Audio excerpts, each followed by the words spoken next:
Chamber चुनाव को लेकर व्यापारियों में दिन प्रतिदिन जो है जैसे जैसे चुनाव नजदीक आ रहा है रोज बढ़ता चला जा रहा है और चर्चाएं तेज होती जा रही हैं कि आखिर जीतेगा कौन। क्योंकि व्यापारी के मन का हाल तो कोई जान नहीं सकता, हमने कई बार आपको बताया भी है। लेकिन व्यापारी सोचता क्या है, किन मुद्दों पर वोट डालेगा, ये उनसे हम जरूर जान सकते हैं। इसी को लेकर हम काफ़ी सारे व्यापारियों के बीच मौजूद हैं। व्यापारी काफ़ी हमारे बीच बैठे हुए हैं। जान लेते हैं कि कैसे देख रहे हैं चुनाव को, क्या है मन का हाल और क्या समझ आ रहा है, किन मुद्दों को लेकर वोट डालेंगे। क्या नाम है, पहले तो नाम बता दीजिए। मेरा नाम अमर माखीजा है, पूर्व अध्यक्ष गिरवाई इंडस्ट्रीज। मेरा फूड का काम है। अच्छा। Madhya Pradesh chamber of commerce से मैं 30 साल से जुड़ा हुआ हूँ। और जहाँ तक मैं समझता हूँ, चुनाव मैंने कई देखे हैं, लेकिन इस समय जो चुनाव हैं बड़े टिपिकल चुनाव हैं। जहाँ तक बात आती है प्रत्याशी की, हैं तो सब व्यापारी। मेरा ये कहना है इसमें कि चेंज ज़रूरी है। चेंज यानी परिवर्तन। परिवर्तन अब जैसे कि पारस भाई साहब को इस बार वाइट हाउस ने टिकट दिया है, तो मेरे हिसाब से उनको मौका अच्छा मिलना चाहिए। और उनके काम की जो शैली है, मैं समझता हूँ बहुत पावरफुल है। जो मैं उनके साथ रह चुका हूँ, मुझे जानकारी है। और उनका काम करने का तरीका भी बहुत अच्छा है। बहुत वो चैम्बर को आगे ले आपने कहा कि परिवर्तन जरूरी है, लेकिन परिवर्तन क्यों जरूरी है ये बताइए। वो इसलिए ज़रूरी है, सामने वाले ने अभी काम किया, हमने उसका काम देखा, अब इनका भी काम हमें देखने दो। और हमें मालूम है कि ये उनसे 21 और बड़ा काम करके दिखाएंगे 100%। क्योंकि मेरे पड़ोस में रहते हैं और कई बार मैंने देखा, जैसे सवेरे 5 बजे उठ के वो मंदिर की साफ़ सफाई, ईश्वर में बहुत आस्था है उनकी, जो मैंने देखा है। और कभी भी मैंने उनको काम के लिए फ़ोन किया है, मेरा कोई काम आज तक नहीं रुका है, तुरंत वो काम हुआ है। जहाँ तक फ़ोन की बात आती है, 1 सेकंड में फ़ोन उठता है। कभी बाई चांस कहीं वो बिजी रहते हैं तो रिटर्न उनका मेरे पास फ़ोन आता है। जहाँ तक मिलने की बात भी लोगों ने भ्रम फैला रखा है कि साहब वो मिलते नहीं हैं, ऐसा कुछ नहीं है। वो बिल्कुल मिलते हैं। कोई बिल्कुल सिंपल आदमी है वो। मैं समझता हूँ मेरे से भी लाइफ उनकी ज़्यादा सिंपल है, जो मैंने देखा है उनको। कुछ और लोगों से बात कर लेते हैं कि क्या रुख है पूरे चुनाव को लेकर। चुनाव बड़ा दिलचस्प होता जा रहा है दिन पे दिन, क्योंकि चुनाव चैम्बर का लग ही नहीं रहा। चुनाव एक बहुत अच्छी उस पे है देश पे, ठीक है ना। अपन चाहते हैं कि जैसे आज चुनाव में एक चर्चा चल रही है, बहुत बड़ी चर्चा चल रही है कि हमारे भाई साहब हैं जो पारा भाई साहब जी, जिसको मैं काका कहता हूँ, ठीक है ना। और उसके बाद उनका चुनाव ये है कि वो बड़े आदमी हैं, बहुत बड़े आदमी हैं, किसी से मिले नहीं, ये गलत अफवाह बहुत फैलाई जा रही है। आज वो एक बहुत मामूली इंसान है। उनसे हम कहते हैं ना कभी भी, भाई साहब हमको यहाँ चलना है, ये काम करना है, वो कहते हैं ठीक है चलो। और मैंने उनको देखा है, वो किसी के लिए भी मर मिटते हैं। मैंने अपना खुद देखा है कि वो हर किसी के लिए मर मिटते हैं। बट लेकिन ये नहीं है कि चैम्बर का एक ही काम रह गया है कि अपन नल के बिजली के बिल कम कराएं या वो नल कम कराएं, ये कराएं। चैम्बर का विकास नहीं हो पा रहा है। और ग्वालियर का विकास आप देखो बहुत पिछड़ा हुआ है। आज जो ग्वालियर है बहुत पीछे। अपने ग्वालियर का नाम पहले बहुत ज़्यादा था, आज की अपेक्षा ग्वालियर अपना बहुत पीछे है। आज ट्रांसपोर्ट नगर देख लो आप, कैसे गड्ढे बने हो। हमने भाई साहब से बात की है, चर्चा की है इस विषय में कि भाई साहब जी आप देखो, जहाँ से अपना उद्योग चलता है, जो ट्रांसपोर्ट नगर है अपना, कितने गड्ढे हैं। भाई साहब ने बोला इस चीज़ को अपन आगे लेते हैं, पूरा इसके अपन रुख बदलते हैं इसका। आपने ये कहा कि ऐसी बाजार में अफवाहें चल रही हैं कि पारस जी इजीली उपलब्ध नहीं है, ये क्यों कहा आपने? वो चल रही है, फालतू की बातें हैं, ये सबका कहना है। अब वो मैं उनको व्यक्ति जानता हूँ कि भाई साहब को जब भी हम बोलते हैं भाई साहब, और हर किसी का कहना है कि भाई साहब बड़े आदमी हैं। बड़े आदमी नहीं है, वो बहुत मामूली इंसान है। वो किसी के लिए भी मर मिटते हैं। अगर उनको ऊपर एक काम डाल दो ना, वो करके ही छोड़ते हैं, कुछ भी हो जाए कैसे भी करके वो करके ही छोड़ते हैं। वो आपका जब तक काम नहीं होगा तब तक आपके साथ नहीं छोड़ेंगे वो। सबका जुड़ाव बराबर है। और बात कर लेते हैं।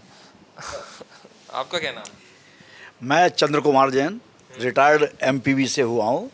निश्चित तौर पर पारस भाई साहब की जो कार्य प्रणाली है उससे मैं करीब 35 साल से परिचित हूँ। और उनका जो व्यवहार है और जो उनकी विज़न है, जो सोच है, वो चाहते हैं कि डेवलपमेंट हो, इंडस्ट्रियल ग्रो होता है। खासकर मैंने उनका ये झुकाव जो देखा है वो इन्वायरमेंटल के प्रति बहुत ज़्यादा है उनका। वो ये चाहते हैं कि शहर में एक अच्छा इन्वायरमेंटल आए, लोगों में एक यूथ हमारा इंडस्ट्री की तरफ जाए। निश्चित तौर पर चैम्बर के लिए एक बहुत बड़ा गौरव की बात है कि ऐसे प्रत्याशी आपके बीच में खड़े हुए हैं, और हम तो यही कामना करेंगे कि शहर का विकास हो। और निश्चित तौर पर उनकी जो कार्य प्रणाली है वो लाजवाब है, और मैं निश्चित तौर पर ये कह सकता हूँ कि ऐसे व्यक्तित्व को हमेशा आगे आना चाहिए। और हम तो हमेशा यही कोशिश करते हैं कि ग्वालियर का निश्चित विकास हो, इंडस्ट्रियल ग्रोथ हो, पावर सेक्टर में भी उनका काफ़ी सोच है। तो मैं निश्चित तौर से ये कहूँगा कि मेरी तरफ से तो चूँकि बहुत अच्छा उनका व्यवहार है। लेकिन सामने वाला पक्ष कह रहा है व्यापारियों की फिर से मांग है कि प्रवीण दोबारा आए। देखिए सर, मैं उसके बारे में तो इसलिए नहीं कह सकता क्योंकि मैं पारस के बारे में ज़्यादा जानता हूँ, और दूसरे के बारे में मैं क्या कह सकता हूँ। आप चैम्बर से जुड़े हुए हैं ना? मैं चैम्बर के चूँकि मेरे अपने परिचित के लोग हैं और मैं भी उनके साथ जुड़ा रहा हूँ, और निश्चित तौर पर ये बात सही है कि पारस भाई साहब की जो कार्य प्रणाली है वो निश्चित तौर पर एक मॉडलाइजेशन की कार्य प्रणाली की तरफ वो जाते हैं। उनका अपना ये रहता है कि दुनिया कहाँ जा रही है, वर्ल्ड कहाँ जा रहा है, इंडिया कहाँ जा रहा है, ग्वालियर कहाँ जा रहा है। इस विज़न का एक थॉट्स है एक्चुअली में। निश्चित तौर पर ये एक विज़न बताता है कि व्यक्ति का थॉट किस टाइप का है। तो उनके रहने से मैं समझता हूँ कि ग्वालियर का विकास तो निश्चित तौर पर होगा। अच्छा, एक बात अभी पीछे उठी कि पारस जी ईजिली अवेलेबल नहीं है ना? तो आप जो लोग बैठे हुए हैं कितने सहमत हैं इस बात से कि ईजिली अवेलेबल नहीं है? क्या आपका जुड़ाव में दिक्कत आती है? मैं पारस जी से सुबह 5:30 बजे मेरी मुलाकात होती है पर डे? Per day. पारस जी का जो रूटीन है 5:30 बजे हमारे हम साथ साथ रहते हैं। तो हमारा मंदिर बना हुआ है, वहाँ अपने हाथ से सफाई करते हैं, और उसके बाद वो इस मल्टी के लोगों का विशेष स्वास्थ्य का ध्यान रखते हैं। मैं तो आपको इतनी बता रहा हूँ कि सोच जो है कि आदमी का विकास कैसे हो, पहले आदमी का विकास हो, फिर व्यापार का विकास होगा, फिर शहर का विकास होगा। तो मैं सहमत हूँ। मैं आपको इसलिए मल्टी को बता रहा हूँ कि मल्टी के लोगों को जो 160 परिवार है उनके स्वास्थ्य के प्रति, उनकी धार्मिक रुचि के प्रति, आज जितने लोग योगा करते हैं यहाँ पे उन्हीं के कारण करते हैं। वो 10 दिन से योगा नहीं कर रहे, योगा बंद हो गया है यहाँ। अरे योगा ही बंद हो गया? बंद हो गया हूँ, क्योंकि वो कोई ना कोई लीडरशिप तो चाहिए किसी की जो आपको प्रेरित करे। और जो योगा करे उनको किले पे लेके गए, वहाँ योगा कराया है, डबला लेके गए। लोगों को ये प्रेरित करते हैं कि स्वस्थ रहो। और खुद का रूटीन जो मैंने देखा है, सुबह 5:30 बजे उठ जाते हैं। हम अभी चुनाव को लेकर बात कर रहे हैं, चैम्बर चुनाव को लेकर बात कर रहे हैं, है ना? मैं कर तो रहा हूँ। अब मेरा कहना है कि उनकी सोच के बारे में बता रहा हूँ। उनकी सोच की यही है, पहले आदमी का विकास हो, उसका विकास होगा तो अपने व्यापार का विकास करेगा, चैम्बर का विकास करेगा और शहर का विकास करेगा। मेरा नाम नीरज अग्रवाल है। मैं 28 ग्रुप से हूँ। मैं, मेरा बुक्स का काम है, और मैं भाई साहब से अभी 4-5 साल से जुड़ा हूँ। लेकिन 4-5 साल में मैंने जो उनका कार्यशैली देखी है, जो उनका व्यवहार देखा है, मैं तो गदगद हो गया हूँ। मेरा विचार ये था कि मैं पहले क्यों नहीं मिला भाई साहब से। और जितनी बार भी मैं उनसे मिला हूँ, पहली बात तो मुझे अच्छी लगी कि बिना जी लगाए वो बात ही नहीं करते। मतलब मान सम्मान देना सामने वाले को कैसे दिया जाता है, मैंने भाई साहब से ही सीखा। मैं उनसे बहुत छोटा हूँ, लेकिन कभी भी उन्होंने नीरज जी के अलावा मेरे दूसरा सुना ही नहीं है। और बड़ी विशेषता ये है कि हर आदमी को बाय नेम से परिचय दे। वो इतने लोगों को दिन में मिलना और जुलना और फिर उसका याद रखना, ये उनकी कार्यशैली में बहुत बड़ा योगदान है उनके। और जब भी मिलते हैं तो शहर के बारे में बहुत बताते हैं, बात करते हैं, भाई ये मुझे ऐसा करना है, मुझे इंडस्ट्रीज़ में ध्यान रखना है, यूथ यहाँ से बाहर जा रहा है उसको रोकना है। का काम क्या है? मेरा बुक्स का काम है, बुक्स का होलसेल का काम है, बुक्स का। उसका तो यहाँ इंडस्ट्रीज़ की बड़ी बात उठ रही है, क्योंकि पहले भी हमने एक बैठक की तो उसमें भी बात आई कि यहाँ से जो फैक्ट्रीज़ हैं वो बाहर जाने का प्रयास करती हैं। जब उनको लगता है कि एक बार यहाँ थोड़ा सा स्तर तक विकास हो गया है, फिर वो विकास यहीं नहीं होता, फिर बाहर जाने का विकास होता है। ट्रांसपोर्ट की ये बड़ी दिक्कत सुनाई दे रही है कि ट्रांसपोर्ट के लिए प्रॉपर साधन नहीं है, उस पर क्या सोचते हैं? नहीं, ट्रांसपोर्टेशन तो साधन है, इंडस्ट्री यहाँ इतनी है नहीं, जो चलती हैं बंद हो जाती हैं। वो बंद होना क्यों, ये मेन समस्या है कि बंद क्यों हो रही हैं। इस पे ज़्यादा फोकस हो तो ज़्यादा अच्छा है। बंद नहीं होनी चाहिए। बंद हो जाएंगी तो यहाँ के अपने भी आदमी बाहर चला जाएगा, रुकेगा ही नहीं। ग्वालियर का पैसा तो बाहर चला जाएगा। इंडस्ट्रीज यहाँ चलेंगी तो यहाँ का पैसा यहीं रुकेगा, लोग यहाँ आएंगे, रोज़गार यहाँ मिलेगा, यहाँ का उन्नति शहर की होगी, क्योंकि पब्लिक आएगी, टूरिस्ट भी आएगा, बाहर के लोग भी आएंगे, तो एयरपोर्ट भी चलेगा। एक फ्लाइट कभी चालू होती है, कभी बंद हो जाती है, क्योंकि टूरिस्ट नहीं मिल रहा, उन्हें पैसेंजर नहीं मिल रहे। इंडस्ट्रीज लगेंगी तो बड़े बड़े उद्योगपति भी आएंगे, पैसा भी ग्वालियर में आएगा, पैसा ग्वालियर में रुकेगा। अभी आज ग्वालियर के पैसा सब बाहर चला जाता है, रुकते ही नहीं है यहाँ पर। तो ग्वालियर में भी जो बड़े बड़े होटल वो भी बंद हो जाएंगे चलना। जब तक इंडस्ट्रीज नहीं चलेंगी यहाँ पर, बड़े बड़े उद्योग नहीं आएंगे, तब तक ग्वालियर का विकास नहीं होगा। अब भाई साहब की सोच यही है कि बड़े बड़े उद्योग को ग्वालियर में लाना है, बड़े बड़े इंडस्ट्रीज को ग्वालियर में लाना है, जिससे कि यहाँ का कुछ विकास हो सके। क्या नाम है, पहले तो नाम बता दीजिए। जी, मेरा नाम जितेंद्र गावरा है। मैं मध्यम व्यापारी हूँ, मध्यम वर्ग से व्यापारी हूँ और बाड़े पे मेरी शॉप है। बाड़े पे? बाड़े पे देखिए, जो अध्यक्ष का कार्यकाल था प्रवीण जी का, वो भी बहुत अच्छा था, बहुत बढ़िया था। मेरा उनसे भी लगाव है, प्रवीण जी से। लेकिन मैं आज 8 साल से पारस भाई साहब से जुड़ा हुआ हूँ, तो जब वो अध्यक्ष पद के लिए उनका नाम आया तो मेरा झुकाव पारस भाई साहब के लिए हो गया। क्यों? क्योंकि उसका एक एजेंडा है। मुझे मालूम है उनके अंदर एक जुनून है, एक जोश है कि वो ग्वालियर के लिए कुछ कर सकेंगे। क्योंकि मैं जो बाड़े पे आज बैठा हूँ, मैं बाड़े पे आज 35 साल से बैठा हुआ हूँ, तो मैंने बाड़े का व्यापार गिरता हुआ देखा है। जो बाड़े पे व्यापार था उसको मैंने आज गिरता हुआ देखा है। तो मुझे कहीं ना कहीं अपने व्यापार की चिंता हो रही है कि आज मेरा ये हाल है तो 2-4-5 साल बाद मेरे व्यापार का क्या हाल होगा। फिर जो क्यों देखा है आपने गिरता हुआ, क्यों गिर रहा है व्यापार? आप देखिए ना, आप देखिए बाड़े पे, आप कभी जाइए, आप 2 व्हीलर से भी जाना मुश्किल हो जाएगा आपका बाड़े पे। ट्रैफिक की समस्या? ट्रैफिक की बहुत समस्या। आप बाड़े पे फुटपाथ देखिए, जहाँ 50-60 लोगों के फुटपाथ की व्यवस्था है, वहाँ कम से कम 1000 फुटपाथ लगता है, 1000 आदमी का फुटपाथ लगता है। ये मेरी शिकायत प्रवीण जी से भी थी पहले, मैंने भी उनके सामने भी ये एजेंडा रखा हुआ था, लेकिन उस पर कोई विचार विमर्श नहीं हो पाया। केवल मेरे से समस्या सुनी गई, उसका निराकरण नहीं किया गया। कभी उस चीज़ के लिए कभी बोला ही नहीं गया। तो भाई, मैं छोटा व्यापारी हूँ, मुझे आज जो कमाना है, अपनी दुकान से कमाना है, वो मैं वहाँ पे व्यापार देख रहा हूँ कि मेरा व्यापार पहले से बहुत ज़्यादा डाउन हो चुका है। तो अगर यही स्थिति रही तो मुझे तो पलायन करना ही पड़ेगा ना। आज जो इंडस्ट्रीज हैं वो पलायन कर चुकी हैं। ये भी दिल्ली की तुलना में कितना अंतर आया है व्यापार में? अगर 50% सर, 50%। भाड़े पे आप देखेंगे बहुत भीड़ मिलेगी आपको, आपको ऐसा लगेगा अरे अंदर पैर रखने की जगह नहीं होगी। तो लेकिन हम लोग भाई साहब केवल जाते हैं, खाना खाते हैं, चाय पीते हैं, आ जाते हैं घर पे। आज मेरे बच्चे हैं तो मैं उन्हें किस लेवल पे अपनी उनको दुकान के लिए आमंत्रित करूं? क्योंकि मुझे ही मालूम है कि जब मैं अपना ही नहीं कर पा रहा तो बच्चों को कैसे व्यापार संभालूं? उनके लिए मुझे बाहर भेजना पड़ रहा है बच्चों को जॉब के लिए।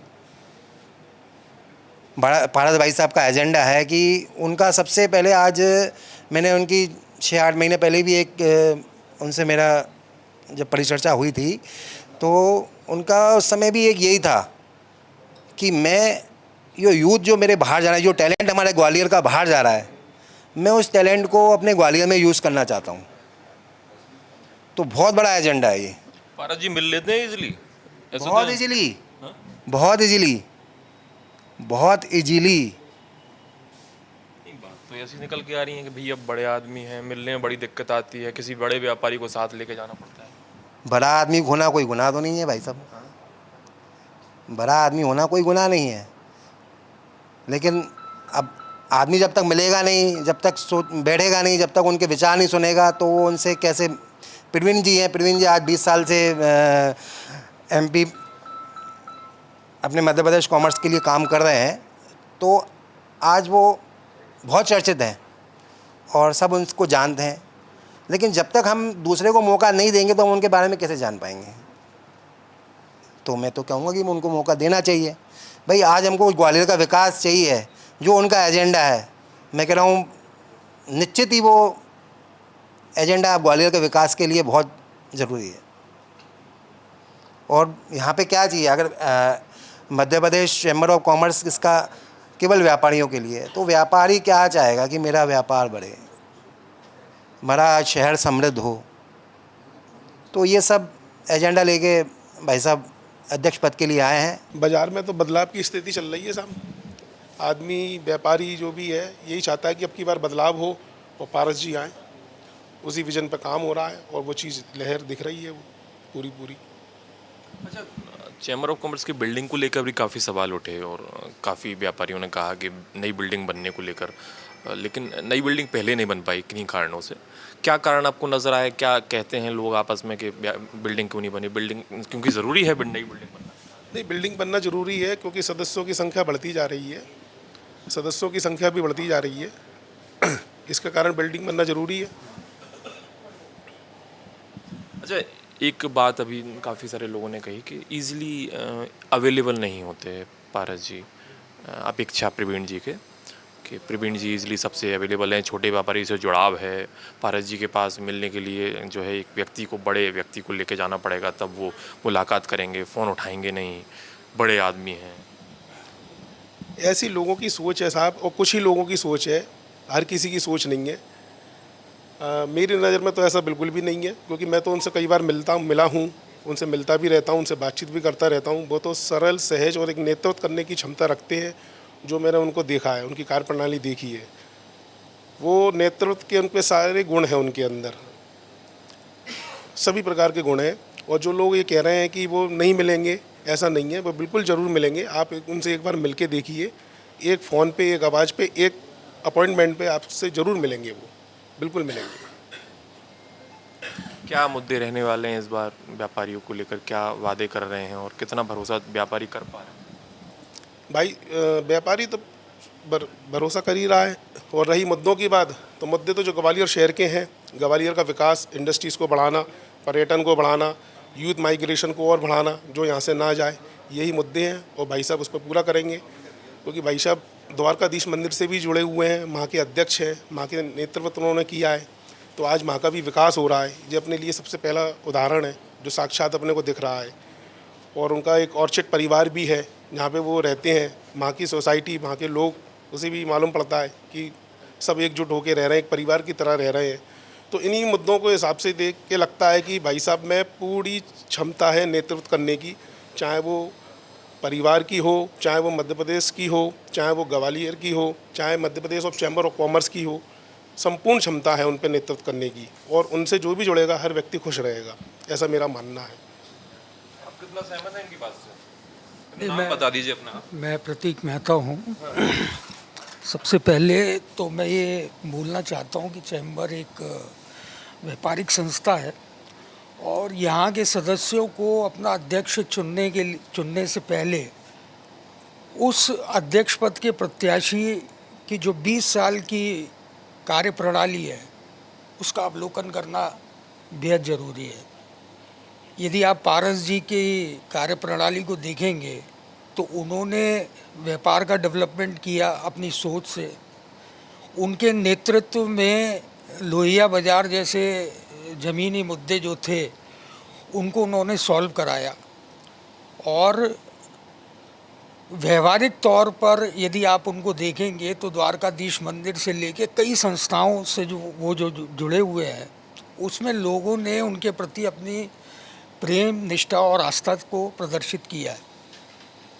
अब चैम्बर के सदस्यों को ये निर्धारित करना है कि उनको एक सेवक चाहिए या एक नेता चाहिए।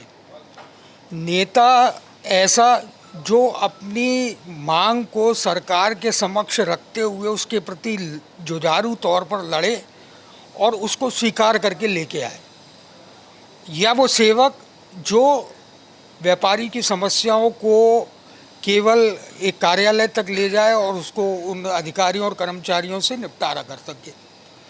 तो मेरे हिसाब से पारस जी जैसा सक्षम नेतृत्व यदि चैम्बर को मिलता है तो चैम्बर के लिए सौभाग्य की बात है, और आने वाले समय में चैम्बर अपनी यशस्वी कीर्ति के नए आयाम स्थापित करेगा उनके नेतृत्व में, ऐसी मैं आशा करता हूँ, क्योंकि उनका जुझारू व्यक्तित्व और सबसे मिलनसारता चैम्बर को बहुत आगे तक ले जाएगी। जो कि प्रवीण जी बहुत अच्छे हैं, मैं ये नहीं कह रहा हूँ कि प्रवीण जी खराब है, लेकिन एक नेता और एक सेवक दोनों में अंतर होता है। इसमें सेवक और नेता हैं कौन, वो तो बता दीजिए। भी नेता तो वही होगा जिसमें लड़ने की क्षमता होगी और जो सरकार से व्यापारियों के हितों में अपनी आवाज़ को बुलंद करते हुए उनकी उनकी जो मांगे हैं उनको मनवा सकता है। कौन है इसमें नेता, नाम बताइए। पारस ही है, वो तो नेचुरल है। और प्रवीण जी ये हैं कि भाई आपकी मेरी समस्या है उसको समाधान कराने के लिए वो दफ्तरों में और अधिकारियों से लड़ सकते हैं, लेकिन नई मांगे और नई चीज़ें लाने का मादा तो पारस जी में है। सहज हैं, सुलभ हैं, सबसे मिलते हैं, जुलते हैं, सम्मान देते हैं और आप सम्मान कह रहे हैं प्राप्त सबसे मिलते हैं और कई लोग कह रहे हैं मिलते ही नहीं है। देखिए कई लोग तो कई लोगों को, कई बड़े नेताओं को भी कुछ ना कुछ बोल देते हैं। लोगों का काम है कहना, लोगों के कहने से दुनिया नहीं चलती है, दुनिया यथार्थ और सत्य पे चलती है। बिल्कुल, दुनिया यथार्थ और सत्य पर चलती है, लोगों को कहने से दुनिया नहीं चलती है। आपने सुना कि व्यापारियों का क्या रुख है पूरे चुनाव को लेकर, क्या सोचते हैं, और जो बात बीच बीच में उठ रही है व्यापारियों ने उठाई कि वो मिलते नहीं हैं, उस पर भी सभी ने जवाब दिया कि कौन मिलता है, कितना मिलते हैं और कितने सहज रूप से मिलने के लिए वो उपलब्ध हैं, ये उनने ही कहा, मैं ना कहूँ तो बेहतर है। द प्रेस हिंदी के लिए कैमरामैन विजय के साथ मैं सूर्य प्रताप सिंह, ग्वालियर से।